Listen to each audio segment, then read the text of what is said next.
This is Jimmy, a husband, a father, and ultimately a killer convicted of second-degree homicide in the death of his wife, Amy.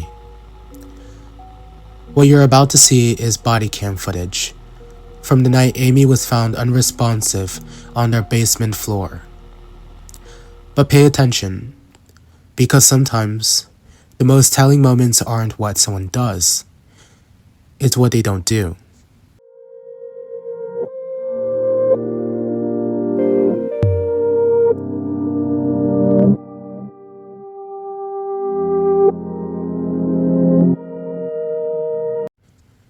Police have just arrived, and that's when Jimmy cries for help begin. Not before, only when he knows he's being watched. Watch how he performs chest compressions. Perfect technique when officers are present. But his crying? Inconsistent. Loud wails one moment, eerily flat the next. Notice what he's not doing. He's not checking on Amy. He's not asking if she's breathing. He's focused on how this event affects him. This isn't panic. This is performance. Jimmy rips his shirt off. He collapses on the basement floor where Amy lay moments before. The gestures are grand, violent, showy. But listen to his words. There's no genuine verbal concern. No desperate questions about her survival. Just theatrical despair. He's cooperative, yes, but it feels rehearsed, like a man trying to prove he's emotionally broken rather than a man who actually is. External show, internal calculation. Now watch this. Dispatchers managed to bring back Amy's pulse. She has a heartbeat. Most people would feel relief, hope. Jimmy? He looks disappointed. He doesn't ask if she'll survive. He doesn't thank the dispatchers. Instead, he spirals into how can this happen and I want this to be a dream. This may be the most revealing moment in the entire footage. Disappointment at revival. As if some part of him wished she hadn't come back. Courts would later note this reaction, because it suggests something darker than grief. Minutes after his wife's collapse, Jimmy makes phone calls. First to his daughter. Listen to his tone. Calm, composed, almost casual. Then he calls his parents.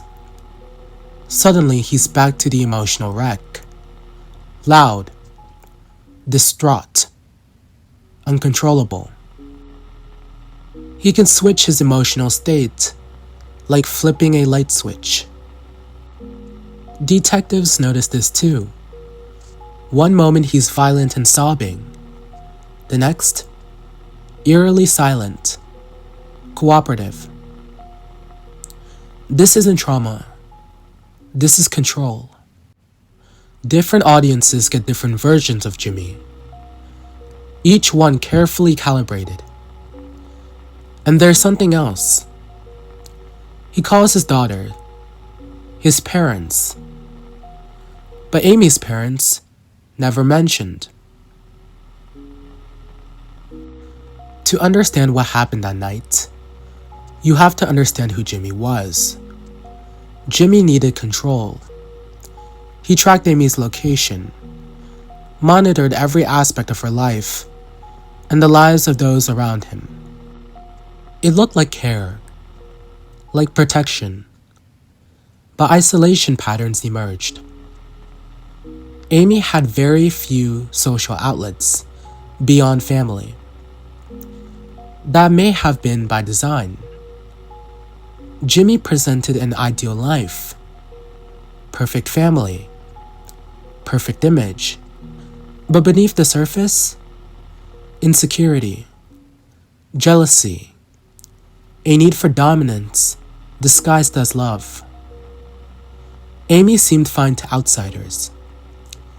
She was good at regulating herself, being the stable parent, the role model for their children. But maintaining that facade came at a cost.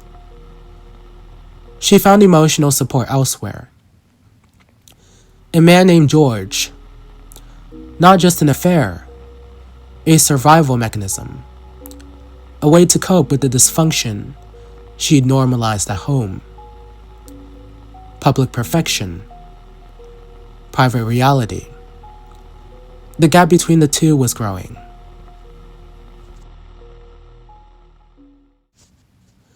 After Amy was pronounced dead, Jimmy disappeared for a month.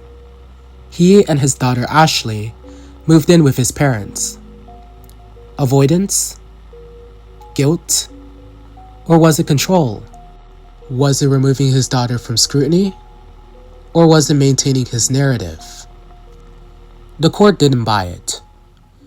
When they replayed the scenario, Jimmy's account didn't match the evidence. The cause of death didn't align with what he claimed happened. Substantial evidence pointed to one conclusion. Jimmy was convicted of second-degree homicide. Intentional harm, not premeditated, but intentional. This was Jimmy, a man who controlled every detail, who performed grief with precision, who seemed more disappointed his wife survived than relieved. Pattern of behavior matters as much as the final act, and Jimmy's pattern was clear.